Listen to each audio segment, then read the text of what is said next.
I'm excited that you're here. Thank you so much. And I'm excited that Candice is here.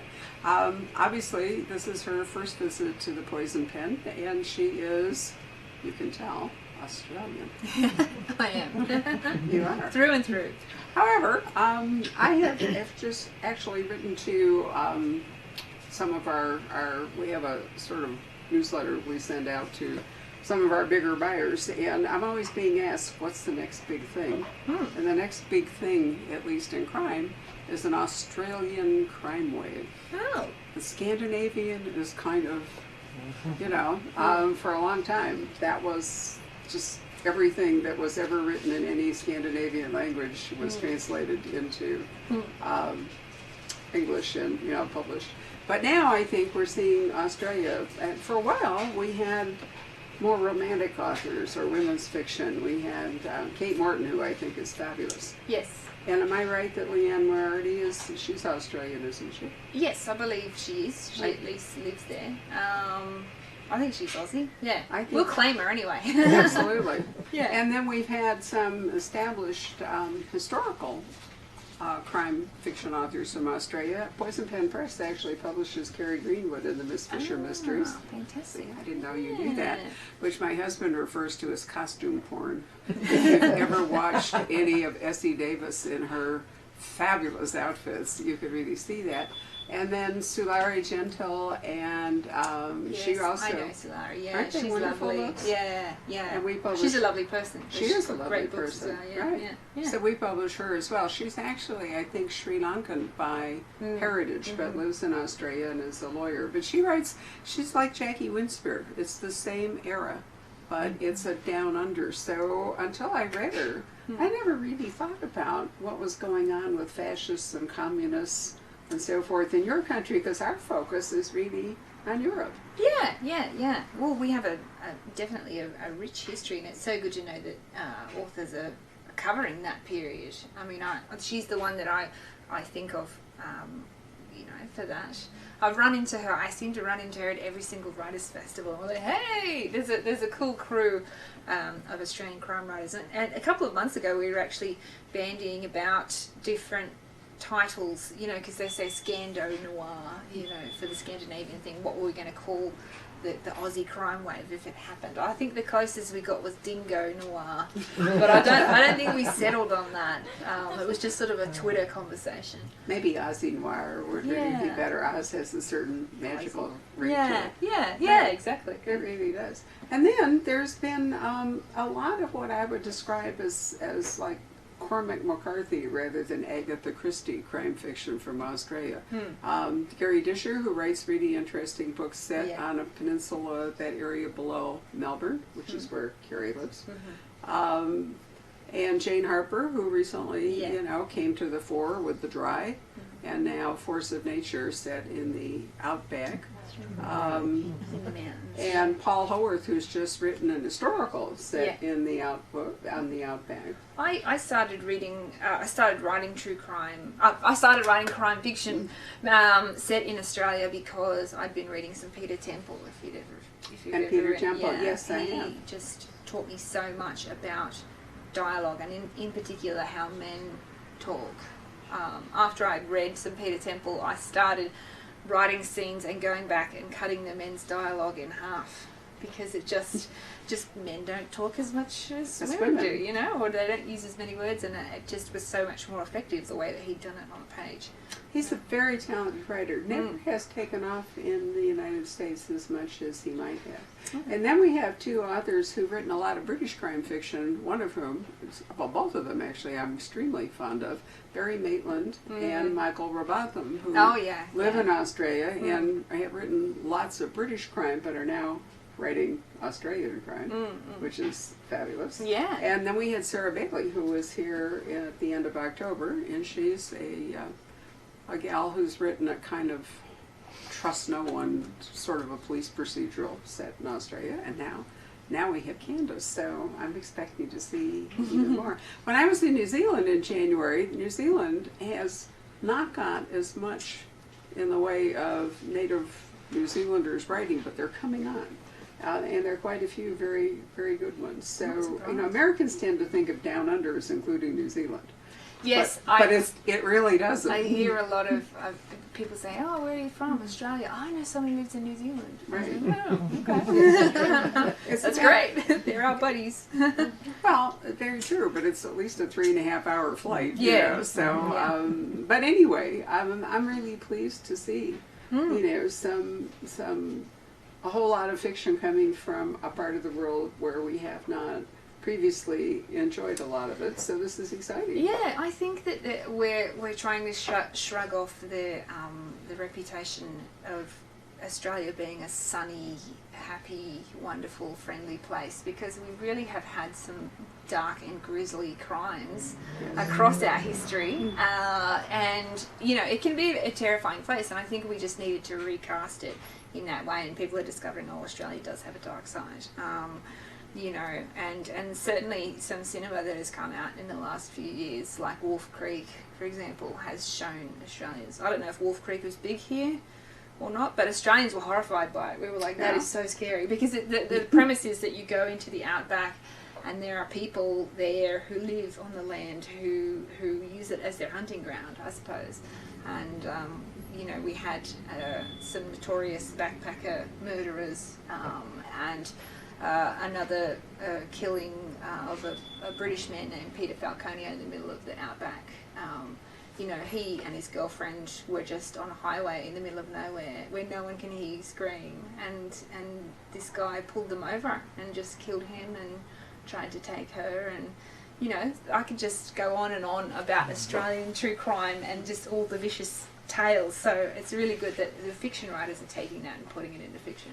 Well, actually, the outback in the American West, there's so many parallels, you know, that I'm not surprised that that we are now adapting to it. And we're going to talk a little bit about Queensland, which is totally different. Yeah. But I wanted to ask also, Candice, because this might not be familiar to you, you know, in America, the Mystery Writers of America have the Edgar Allan Poe Awards, shortened to the Edgars, and the British have their Dagger Awards, and the Canadians, which I truly love, they have their, what's his name, Arthur Ellis Award, named for the Canadian hangman, so the actual award is a, you know, which I think is less appealing than the Cartier Diamond Dagger, but there you are. But Australia has the Ned Kelly Award, which Candice has won twice, for best first novel, right? Yeah. And then for best novel. And then for best so tell us about Ned Kelly. Who's he?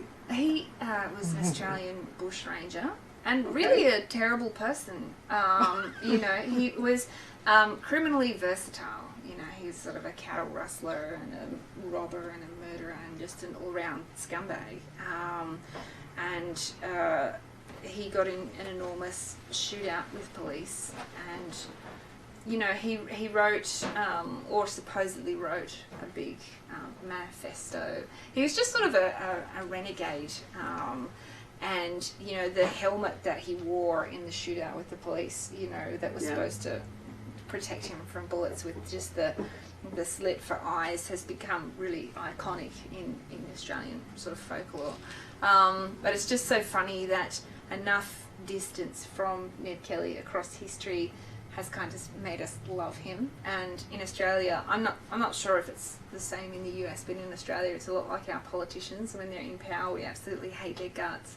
And then after a few years, we're like, oh, I remember this Prime Minister or whoever it was. But yeah, I was very surprised to win the Ned Kelly the first time, and then to win it the second time, because I just felt like I don't know. I arrived on the crime fiction writing scene in Australia and just burst out of obscurity. I didn't have sort of a background with any of the writers. Nobody knew me or anything, and then I just burst in there and won the debut. And so what were the titles of the two books you won for? So the first one was called Hades, and it was about an old, like an ex-criminal overlord who's retired, and in his retirement he starts up a business where he buys a landfill, and criminals come to him with bodies and he hides them in the landfill for a fee. And he lives in a little shack in the middle of the dump, and just all sorts of people arrive to have their problems solved by him. People call him Hades because he's the lord of the underworld. So he is probably everyone's favourite character in that trilogy. Hades, Eden and Fall is the trilogy which is published by Kensington. And the question that I get asked most frequently is, are there going to be any more of those? You know, because they were pre-Crimson Lake. I wrote Crimson Lake to take a break from that series. And the series was a lot more gothic, I think, than Crimson Lake. I sort of had when I was a teenager, I read a lot of Anne Rice, so I read them over and over and over. So I had these vampire leanings. So I wrote very gothic stories for those first three. So yeah, they've done really well. They're in 15 different languages. And some of the countries have changed the title. In Japan, Hades is actually it's a word that means reunion. A little used word for reunion, and it's in Hebrew and like all different languages. Fantastic. Well, to complete my survey before we talk about Crimson Lake, I was sitting here remembering that the Australian authors that, back when I started the store almost 30 years ago, that we knew were Arthur Upfield, who wrote a lot of books, and they touched on the Aboriginal community in Australia. Yeah. And I think he wrote a lot of them in the 1930s, if I remember right. So, you know, they're really historical. And then Peter Corus, who won a lot of Ned Kelly Awards, and he wrote mostly about Sydney. Wasn't it a police procedural in Sydney? Yeah. Yeah. Yeah, he and I have the same agent. Oh. So we see each other and things like that. Yeah, he's cool. His stuff is really, really good. I think he's put down the pen finally after some obscene amount of books, like I think like 50 or something. Yeah, probably at least that many. Yeah, Yes. No, he's written on and on and on. But for a long time, when you heard about the Ned Kelly Award, it was always Peter Corus winning it.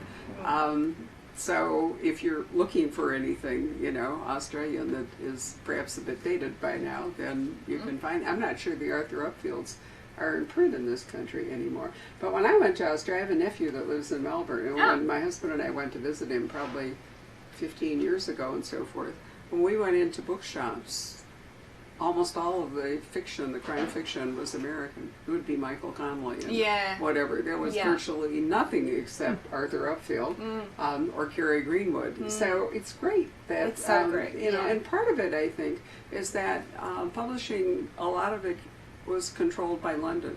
And books were printed in England and shipped to Australia, which made them extremely expensive. Yeah. And now there are more publishers, Australian publishers, working in Australia, like Allen and Unwin or Pantera Press or whatever, and that makes a big difference too, because the cost of books would really rock you if you went into a store in Australia or New Zealand. You would be truly surprised at the prices.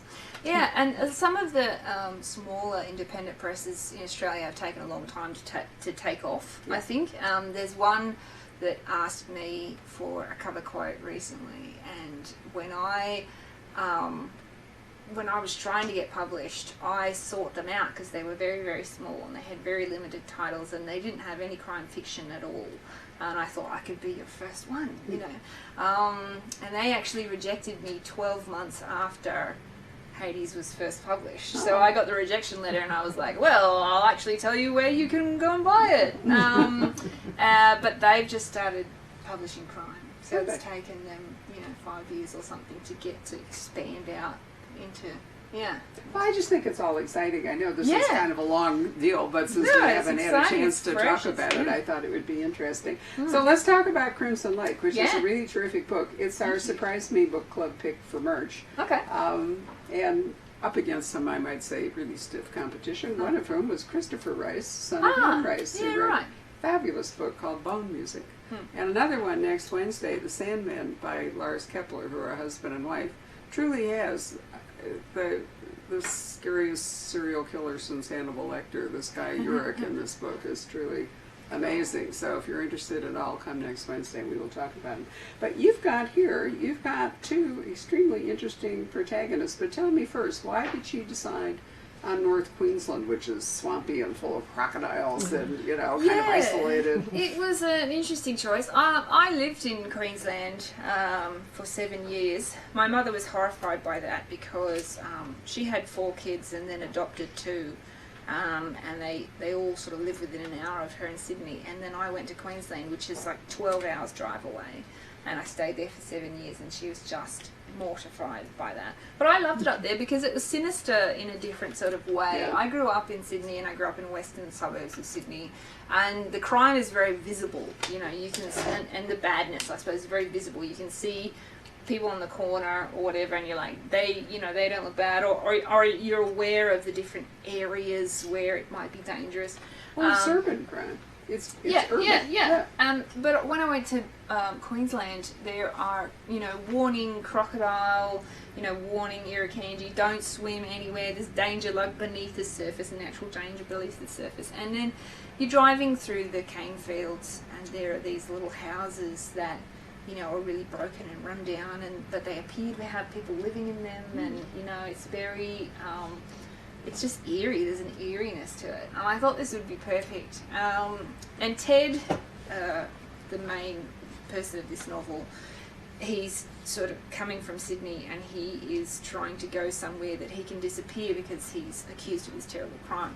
And I thought Cairns, where it is set, would be absolutely perfect to disappear in because it's just so lush and full of life. When I was living there, if you threw a handful of seeds out the window, 2 days later you'd have all sorts of plants. Like, it's so fertile up there. And a lot of the experiences that he has, like going outside and finding an enormous snake in the rafters of his porch, are experiences that I had. And I just had to fend for myself. You're living in the rainforest down a 5-kilometre track. And there's a snake in your rafters, and you don't want it to be there. You've got to get it down by yourself and move it and learn how to do that. And it's just a sort of... Cairns is a kind of a magical place. Everything is bigger. You've got spiders as big as your hand, and there are huge mosquitoes. Is this the same place where the Great Barrier Reef is off? Yeah.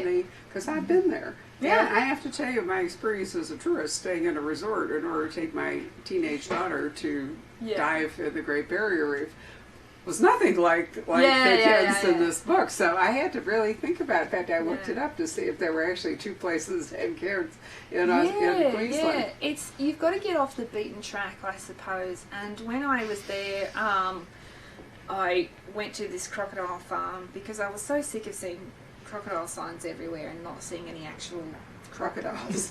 And so I went to this farm, which is an actual working farm where they harvest them, they grow them up, they harvest them. And it was so backward. The place is actually closed down now. But the guy would get in the enclosure with this crocodile and like lure it out of the water. It's just him. He's got like a dead chicken carcass, and he's luring this.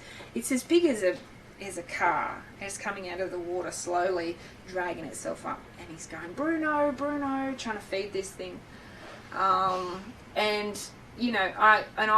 as a crime writer, I always ask the really unpopular questions. So I said to him, you must have some really interesting workplace accident stories from working here. And he was like, yeah, we'll let the tour go ahead. So everyone went ahead, and I was standing with this guy, and he said, that crocodile, Bruno, one time somebody who worked there was doing that exact routine.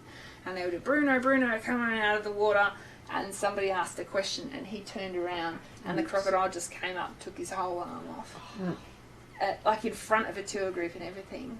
And the second story that he told me is that in a different enclosure, a crocodile had rushed out of the water really quickly and grabbed the guy and dragged him back in front of a kindergarten class, an entire kindergarten class who had all come like on a school excursion, and you just think to yourself, this is a wild place. Even the crocodiles that are in cages, in enclosures, in proper zoos and things are dangerous. Like, it is a dangerous place. Yes, I do think you can tame a crocodile. I don't really believe this. It's not, not a choice like, for example, an elephant. I mean, all animals, all wild, they are dangerous in certain circumstances, but I don't think their crocodiles lend themselves much. I think there are some pretty untamed people up there. Well, no which is doubt, great. you know, Yeah. but that's true. My friend Dana Stabenow, when we were talking about Alaska, once said, you know, the places like that attract people from the radical left and the radical right. Yeah. You know, genuinely rebellious people, or in your case, somebody who wants to disappear. And yet, you know, if you've written him, he's been accused of doing something that he hasn't done, but he hasn't really got a great way to explain it. And it's almost like a kind of a Me Too thing, in the sense that, you know, if you are accused and yet you're innocent, it's very difficult to prove it. So here he is. He's lost his family, you know, and he's hiding out there. But I think Amanda is really interesting because she actually did do it. Yeah, Amanda is Ted's partner, and she was Professional. Wait, when you say partner, Oh yeah, so let's not confuse partner and partner. Yeah, no. So she fully admits to stabbing her high school friend to death when she was 17. So she's done her time, she's out, and she has wrangled her way somehow to become a private investigator. And she was very difficult to write. She started off as a man in the manuscript, and he was very vampy, and it just wasn't working. And so I did a gender swap, and I really thought about what I was trying to do. I think I was trying to do something like Lisbeth Salander from The Girl with the Dragon Tattoo, but so somebody has social problems and empathy problems, but I didn't want somebody who was really like dark and moody. I wanted someone cheerful and who just thinks that they're hilarious, and you know, and so I built her one block at a time. She is only fully formed probably into the next novel, into Redemption Point, which is the sequel. And I was learning about her as I went.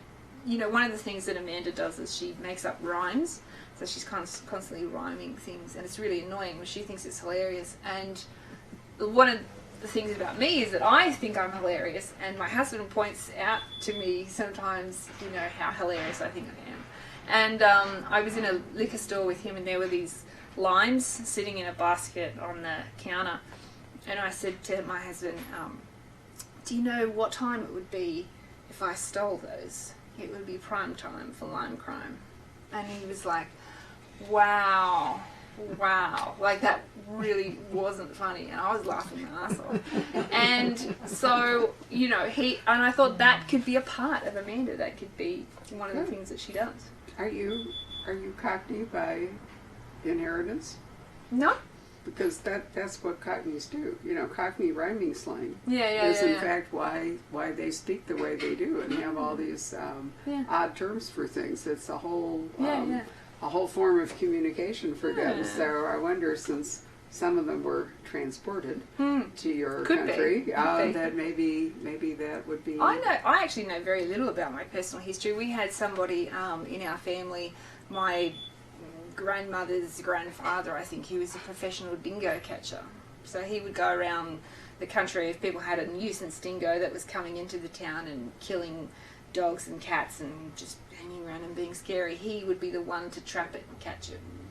Is the dingo an Australian version of the coyote? Yeah. Or is it more like a hyena?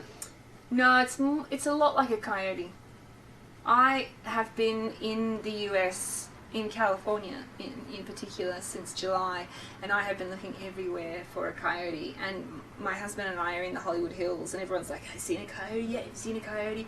And we were waiting, watching. We got up at dawn because we heard that we see them at dawn, looking everywhere. We bought binoculars to put in the car, and then we're driving along. This one walking across the car park of a golf course, like it owns the place, and we're just driving along. We're like, "Oh, coyote!" You know, just we have one that walks car. around the circle in our neighborhood. You know, he strolls about, or she, as the case may be, haven't gotten close enough to look. Man, But we have a lot of coyotes here. Oh, And really? since, you know, their habitat has been invaded, they are often to be found, you know, coming in because we've intruded. Yeah. I'm looking out for a desert tortoise. I've seen one in a reptile shop, but I haven't seen one on the move. They have an excellent zoo in Tucson called, what's it called? The Desert? It's not called a zoo. It's the Desert Something Museum. Yeah, Sonoran Sonoran Desert. Desert, thank you. Mhm. That is it, the Sonoran Desert Museum, and you actually, I think, kind of go past it on the freeway, but it's not a zoo, and well, it is a zoo, but a kind of unconventional zoo.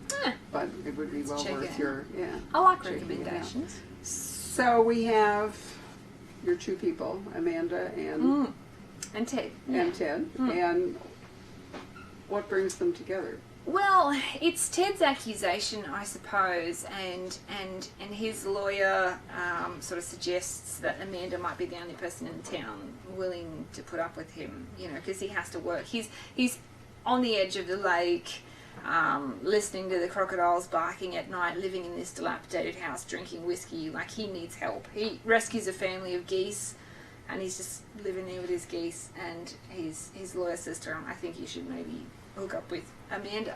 And their partnership works because it shouldn't. I suppose that's what I've always done when I write. I put two people together who really shouldn't be together, and then I watch them, you know, or write them in their banter. In the Bennett Archer series, you have Frank, who's a knockabout Aussie cop, and his partner Eden, who is a beautiful, majestic, very vampy woman, and she's a serial killer by night, and his only sense of worth really is in being a cop. So the two of them don't really fit together, you know, and that's what works. I get really insanely bored when I read crime fiction novels and everyone gets on great and everyone fits together and everyone's in mind meld, you know. I really need that friction to keep me interested.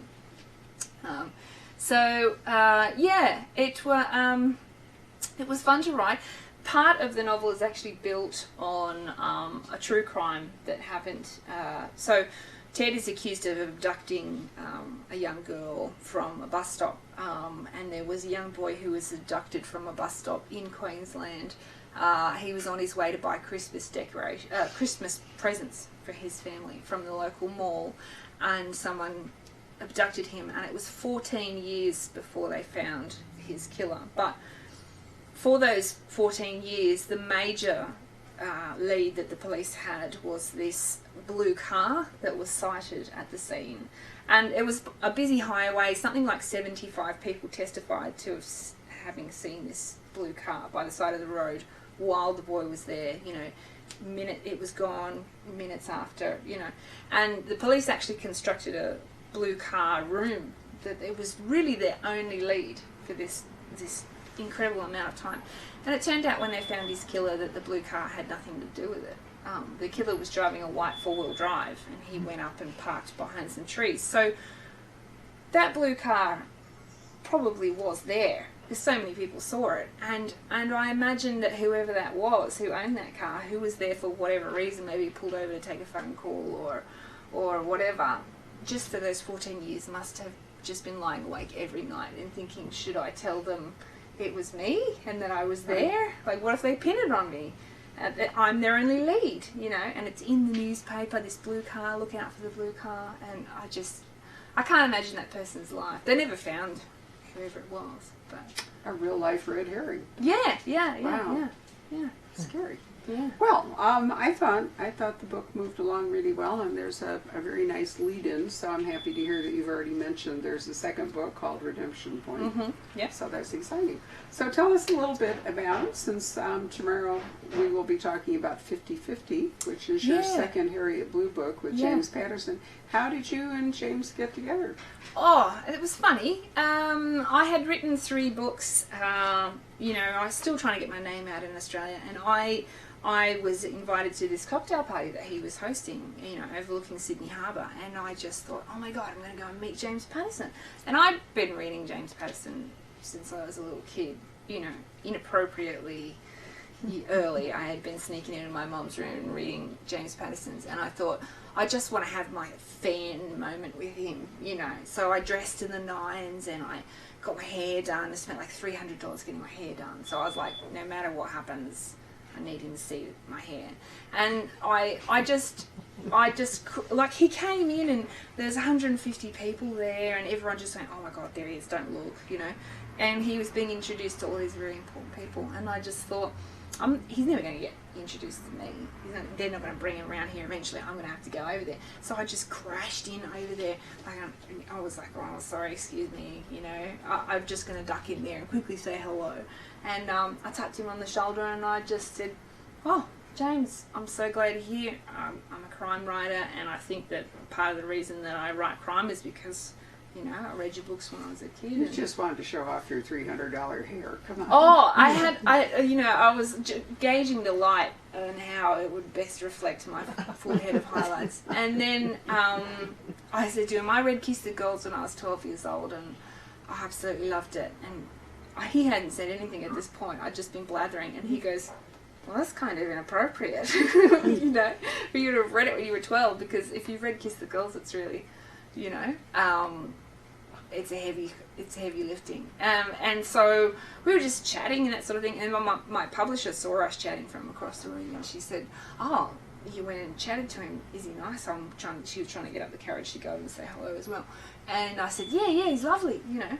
And so she put a copy of Hades in a book pack for him to take home, of like, these are our Aussie authors that we're proud of, sort of thing. And he read it on the plane home to Florida.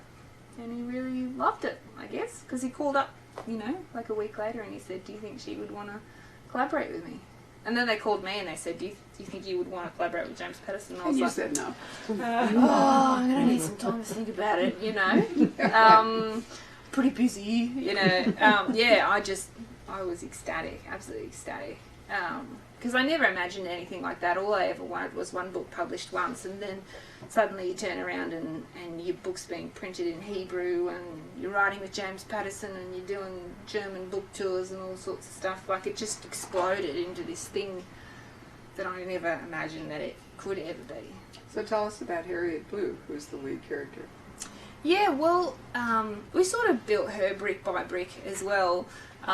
James said, like, started it off easy. He kind of said, I want a book set in Australia, but not necessarily like in a much metropolitan centre, because he'd already sort of done that with Private Sydney and Private Oz. And he said, I want a strong male protagonist. And I was like, okay. I said, well, in terms of setting, here are some ideas. And I had been reading some articles about fly-in, fly-out mines in the middle of the desert. You know, and so I said, what about one of those? And I was in the Navy for 2 years when I was younger. And so I said, what about a Navy ship and this sort of thing? And he said, oh, tell me about these FIFO mines. And then I said, I'm really interested in people who discover that they have a killer in the family, and like, what is that like to reconcile someone you're related to being a killer? And he said, ooh, wouldn't it be interesting if it was a brother and sister pair? Let's make the protagonist female. And then Harriet sort of struggles with her growing up in foster care. So my mum had 4 kids, like I said, and she adopted 2, but she actually fostered over 150 kids across my childhood. So I'm well versed in what foster kids are like and the circumstances that bring them into your life. Like, some of my earliest memories are police in the kitchen dropping off some kids whose parents have just been arrested, and they get dropped at our house, and you know, so my mum had 6 permanent kids, and then she could have up to 6 more at a time. So the house was like just crazy. A dormitory. Yeah, like a dormitory, yeah, or a daycare centre, you know, which made me not very popular at high school, you know, because I was turning up with these high school foster kids who very traumatised, sometimes very badly behaved, this sort of thing. And then there were so many kids that my mum, she didn't have a normal car, she had a minibus. And then my family was notorious for taking in injured wild animals as well. So whenever there was like an education day or something at school, oh, we need to teach them about kangaroos, oh, we'll see if if my family has one, I'll bring in a kangaroo and that sort of stuff. So we're kind of like this freak family. We have plenty of material to work You know, with. yeah. So that's where the fostering sort of came about. And we So just sort of that's her. worked from there. Yeah. I don't know how she ended up so violent, because she will kick you in the face and then ask questions later, sort of thing. But So now you're an Orthodox police person. yeah, not definitely not. She has a real hair trigger, and but I guess her personality just evolved from the situations that we kept putting her in. So 50-50 is the second one. What was the first one? The first one was called Never Never. That one was set in a FIFO mine. Sorry. The second one is where Harriet's trying to clear her brother's name. Right. Her brother's name. Yeah, and so part of that is set in Sydney, and part of it is set in a small town called Last Chance Valley, which is sort of in the outback. And then we actually have a third workout, which is called Black and Blue. It's one of those little bookshops. Mm-hmm. So that is around, and that's a prequel to Never Never, before Harriet discovers that her brother has been arrested. So are you planning on writing another Harriet Blue, or was that? Oh yeah, no, the next one is written. Oh, okay. It's in copy edit now. Wonderful. And then the next one after that, I mean, James and I have talked about it, but we haven't done the whole. Working with him, first thing we do is we construct an enormous plan. So we haven't done that yet. But it's going to go on, hopefully, for ages, because I mean, I'm having a great time doing it. So you're going to be able to write those and then write your own series? And, yeah, so you know. I have been writing 2 books a year. And this year I'm going to do 3 for the first time. My agent said to me, working with James's people and some of the publishers and that, do you think you could do 3 this year? And I said, I'll give it a red hot go. I see that being in the Navy probably was good for you. Lots of discipline there. Yeah. Well, that's wonderful. I write very fast, so. Well, I am going to sign off on our little podcast here. Sure. And then we can open this up for questions, if any of you would like to answer questions.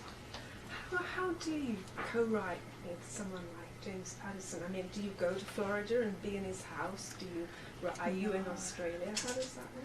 Yeah, no, I don't go to his house. I think that would be really cool. It would, I always say it'd be way easier if we just had like a pajama party and, we ordered like pizza and that, we just nutted out the whole thing.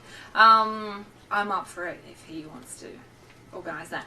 But, no, so I'm in Australia, so we do the whole thing over email. So initially it's just like bouncing ideas back and forward conversationally in the way that I described with Harriet. And then we write a mini outline, which is maybe like, 3,000 words or something. And that's the document we share together. But at the same time, there's emails still going back and forth, what about this, what about that? And, all the publishers are coming in and going, what about this, what about that? Not coming up with ideas, but sort of saying, oh, you can't do that because it's too similar to this other thing that you did. It's a very mediated experience. And then we write a full outline of every single chapter and what's in those chapters. So that document itself can end up being like 15 or 17,000 words before you've even written a single word on the novel. Like there's so much planning that goes into it, because when we hit go on actually writing it, I have to be able to write some of it and then kick it to him, and then he can write some of it, and there's no, there's no confusion, there's no going off on the wrong, path and things like that. But, I mean, everyone's major question is how many actual words does he write, how many actual words do you write? But it would be so annoying and time consuming to keep a record of that we just don't do it. We just do it instinctively, and so sometimes I see the document and it's all edited, and sometimes I see it and he's written parts, and It just kind of grows. just kind of yeah. And once you've done it once or twice, it's just so easy, talking in a code about crime writing, like, oh, we need a red herring here, we'll do the old switcheroo here, and this is the B plot and this is the A plot, and we need more romance, and But you do have an extra problem with anyone that prolific. You don't want to repeat yourself, so I mean, it would be more challenging to work with Jim than it would be with someone who hasn't written so many books, because you don't want people to say, "Oh, I've already read this." Yeah. You know, but which you could know happen. what I love about working with him is he has an awesome sense of humour, so that helps. Yeah. Like when the pressure's on, him being so calm about it is totally cool. And then also, he never shoots down any of my ideas. You know, he never just goes, because I thought when I started working with him, he'd be like, nope, nope, nope. You know, I was really nervous. But he's so encouraging. It's done so much for my confidence, you know, because when we met, I had 3 books out. 2 of them had won awards, and then the 3rd one didn't, and then, you know, I was sort of really worried, and how long am I going to be able to sustain this? I was working at a university at the same time as well, so I was torn between my academic career and my writing career, and just the personal confidence that I've got from actually writing with him. You know, when I plan my own novels now, I'm like, you know, I know exactly where I'm going and what I have to Well, do. one of the questions I'm going to ask him tomorrow, since I will be interviewing him, is, you know, the editor function, because over the years that I have known him, he's morphed from advertising executive to author to really as much editor now as author, you know, and it's an interesting progression. I have so many editors. Redemption Point was edited by 5 different people in 3 different countries, all in the one document. So when I got it, it had like 1,500 comments on it. Wow. And they were all in different colours. So this person's purple and that person's green or whatever. And they're all, and it was the UK, Australia, and the US. So Was they're that all largely to clear things up rather than actually to do with construction? It was what you call a structural edit, so it's big picture stuff. So sometimes people were going, does this character really have to die? Could we still, you know, could we do this instead? And sometimes people are going, I don't like that word, you know, like it's the first edit that you get. So you put the first draft in, and then wham, you get this. And it's the first time that I ever have had 5 at once. I've had, you know, a couple, and then separately a couple, and then put it together. But I just opened the document on the laptop, and I looked at it, and I scrolled for a little bit, and then I just closed it and went straight to the pub. Because I just couldn't. I just was like, oh no, I've created a monster. Well, I asked that question because there are different sensibilities in different countries, you know. Yeah. What works somewhere is not necessarily going to work somewhere else. So sometimes, you know, it's about clarity. I'm working with an author from Eastern Europe at the moment, and I often have to say that, you know, that the American audience is not going to understand this. What do we do? Yeah. You know, to try. And so I wondered if you've got that many editors in that many different locations, if that's part of it. The only major thing about Crimson Lake that got changed between countries, there are 2 characters that sleep with each other in the Australian version, and in the American version they almost do, and then they don't. Because the Americans sort of said she would never sleep with him. And I was like, okay, whatever you want. You know, like... It seems strange that an American editor would... Yeah. Okay. Well, yeah, I mean, but if you are publishing internationally, you do have to allow for, you know, and of course, a lot of it, like the Scandinavian thing, depends on the translator. Yes. So, you know, if it's being written, were any of you here for David Lagerkrantz because he came to see us, he took up this, the Larson, the girl. Stieg Larsson. Stieg Larsson, thank you. I wanted to say Sven. I knew that wasn't right. Stieg Larsson, and, you know, it's a very Swedish sensibility, and I'm sure that the translator, you know, trying to deal with idioms, but also just cultural, you know, contrasts. It's so funny. My German translators are very involved, and they ask a lot of questions. And one came out to visit me. Well, she's coming out anyway, but she visited me while she was in Australia. And she said, I have so many questions for you. And she said, what does it mean when it all goes pear-shaped? I don't know if you have that expression. We do. Yeah. It all went pear-shaped. And I was like, well, it's kind of like when say you've got a circle, you know? And I was sort of explaining it to her. Yeah, and and we had lunch, and I just explained heaps of Australian idioms to her. Oh, pear-shaped, it's probably from somewhere else, but there were so many It's things in actually there. a very common English idiom. I'm sort of surprised she hadn't heard it before. It's not Australian, it's British. Yeah. But I can't remember, but there were lots of just really funny ones. Yeah. And there's a lot of little things, like we call it a faucet, they call it a tap. Yeah. And, there's a Trash lot of can, little words garbage that can. if you're going to the rubbish guy, Yeah. instead of, it's a jumper, not a sweater, it's a boot, Yeah. not a trunk, it's Yeah. a bonnet, not a hood, it's all kinds of things. Yeah. Which perhaps have to be taken into account, even in dealing with, I don't, as a publisher and editor, I don't translate British fiction into Americanese. Oh, okay. If we have people writing in English, we leave them in English, which has led to some extremely entertaining emails occasionally from people who It's funny. really don't want to do the work there. But Sometimes I have to change. There's one in one of the Bennett Archer books where somebody looks at Frank, she looked at me like I'd asked her who Jimmy Barnes was, and then the Americans went, who's Jimmy Barnes? And I was like, Right. oh, I don't know who Jimmy Barnes is. But I mean, he's an Aussie. Well, yeah, but that's a cultural reference. Yeah, that's yeah, not, exactly. That's So I not had a to language change it. thing. Yeah. That's more to do with, who's... I mean, that's one reason humorous books go out of sync so fast. They get dated, but they also don't translate what's funny, doesn't translate for to sure, something else. It's all very complicated. Well, this has been a wonderful conversation. Thank you for coming to see us. Oh, yeah, my pleasure. Anyone, I didn't mean to cut you all off. Was there anyone else that would like to ask something? You're all just smiling over there. Yeah? We could probably just talk all night once we get started. But Right. If anyone has you anything got to go they to wanna Tucson. Well, yes, Candice is leaving us to drive to Tucson for the book festival. So we feel very fortunate that you were able to come see us. Yeah. So thank you for sharing your Friday night with us. Yeah, And thank you. I'm going to ask her to go over to that little table, and so you can go chat with her and get a book signed if you would like to.